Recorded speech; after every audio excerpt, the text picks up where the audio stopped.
Hi, I'm Raffaella and I'm directed a show called Harry the King, which is an all-female two-hander adaptation of Shakespeare's Henry V. Great. So, Henry V, not a Shakespeare play that is normally, it's not one of the big three that always gets performed. Why this one?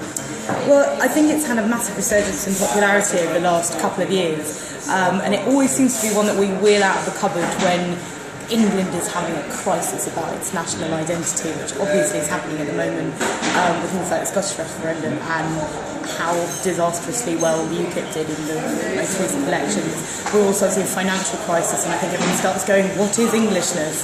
And it's the quintessential play about Englishness, but in a very, very ambiguous way. It takes this battle which at the time Shakespeare was writing, the Battle of Agincourt, this sort of mythological victory against all the odds, and keys into this thing that English people love about being the underdog, and sort of looks at it and does something unashamedly patriotic, but at the same time includes some absolutely horrific incidents that we would classify as war crimes today. So I think it's a quite ambiguous questioning of that Englishness. Great. And so we were talking before a little bit about how your company often works from a kind of stimulus. So why is that? Why do we adapt things? I think that there is a real joy in going to the theatre and seeing a story that you thought you were familiar with and having a new light thrown on it. And possibly a light that you don't agree with. So you can go and see something adapted and think that it's missed the spirit of it entirely. But if you come away from something going, well, I'm not sure I agree, but I hadn't thought of it that way before, I think you've gained something. And I think the way that we retell big fundamental stories that are passed into our cultural bones is a real indicator of progress in society. Actually, I think the way that we retell stories reflects how we are developing. Great.